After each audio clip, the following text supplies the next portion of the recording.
Israel के air defence को सर्वश्रेष्ठ माना जाता है कि यहाँ के आसमानों को कोई भेद नहीं सकता। यहाँ का जो सुरक्षा कवच है वो अभेद है, लेकिन इसे भेदा क्लस्टर बॉम्ब्स ने। किस तरीके से वो मिसाइलें आती हैं, उन पर प्रहार के बावजूद उन क्लस्टर बमों की बौछार कर देती हैं। ये एक बेहद घातक हथियार है, इतना घातक कि इसे वैध तक नहीं माना जाता। पल पल युद्ध की भड़कती आग के बीच इजराइल ने ईरान पर मानवाधिकार उल्लंघन का आरोप लगाया है। इजराइल ने कहा है कि ईरान युद्ध में क्लस्टर म्यूनिशन जैसे खतरनाक हथियारों का इस्तेमाल कर रहा है।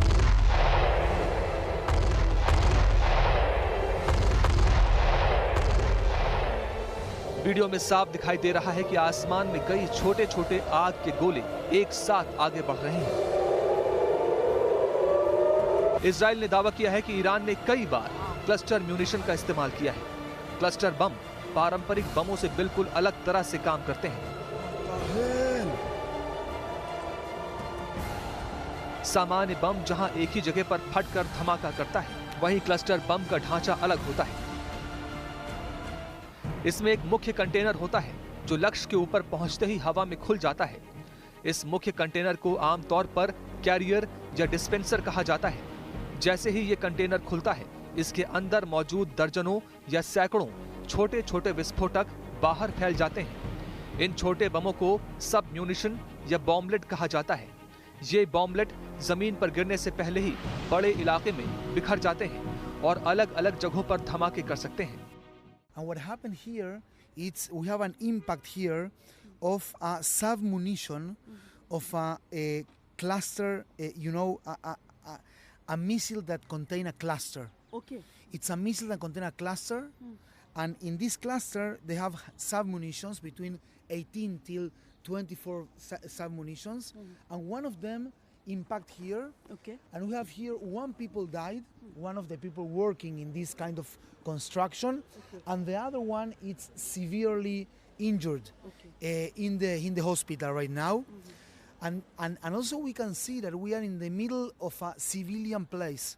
So this is illegal from the point of view of international law. इसी वजह से क्लस्टर म्यूनिशन एक साथ कई लक्ष्यों को निशाना बनाने में सक्षम होते हैं। जब इनमें से दर्जनों विस्फोटक एक बड़े इलाके में एक साथ फटते हैं, तो नुकसान पहुंचाने वाला असर काफी बड़ा हो सकता है।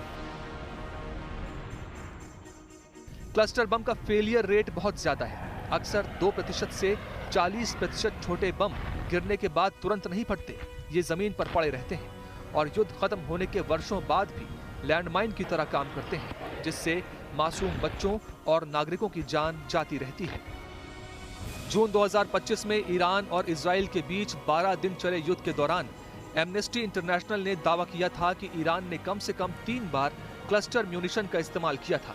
वहीं 2006 में लेबनान युद्ध के दौरान इजराइल पर भी ऐसे ही आरोप लगे थे। उस वक्त इजराइल ने हिजबुल्लाह के खिलाफ लड़ाई में लेबनान के गांवों पर क्लस्टर बम गिराए थे। अब ऐसे अविश्वसनीय हथियारों के बारे में बताने की बारी है जहां पर अगर वो गिर जाए तो इंसान भाप बनकर उड़ जाता है। हम बात कर रहे हैं उन हथियारों की जो एक बार गिर जाए तो युद्ध खत्म हो जाए, मानवता खत्म हो जाए। हम बात कर रहे हैं परमाणु बम की।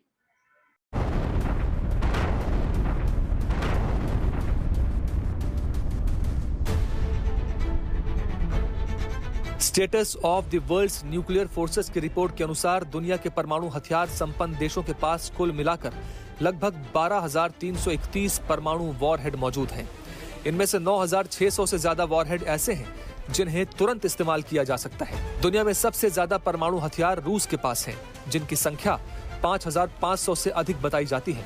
इसके बाद अमेरिका के पास करीब 5,044 परमाणु हथियार हैं, चीन के पास 500 से ज्यादा, फ्रांस के पास 290, इंग्लैंड के पास 225, भारत के पास 172, पाकिस्तान के पास 170, इजराइल के पास 90 और नॉर्थ कोरिया के पास 50 परमाणु बम हैं।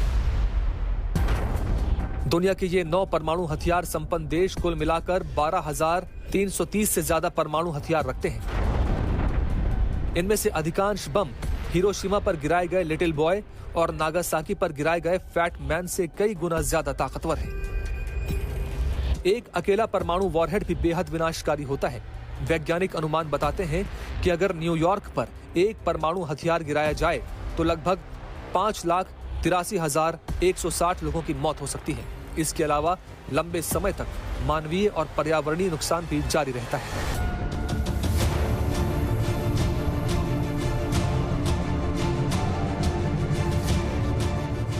अगर दुनिया में मौजूद करीब 12,330 परमाणु हथियार एक साथ फट जाएं, तो इसका असर पूरी मानव सभ्यता के लिए विनाशकारी हो सकता है।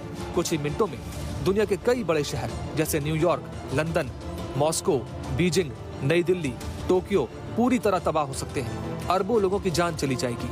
विस्फोटों के बाद भयंकर आग के तूफान, रेडिएशन और जहरीली धूल वातावरण में फैल जाएगी, जिससे लंबे समय तक कैंसर और गंभीर बीमारियों का खतरा बना रहेगा। आसमान में भारी मात्रा में धुआं और कालिख सूरज की रोशनी को रोक देगी। वैश्विक तापमान अचानक गिर जाएगा और न्यूक्लियर विंटर जैसी स्थिति बन सकती है। पूरी मानव सभ्यता खत्म हो जाएगी। ये हथियार तो अविश्वसनीय और अकल्पनीय है, लेकिन दुनिया में सबसे अद्भुत वो चीज हो जाए अगर ये युद्ध रुक जाए। अभी के लिए अद्भुत, अविश्वसनीय, अकल्पनीय में इतना ही। देश और दुनिया की बाकी खबरों के लिए देखते रहिए आज तक।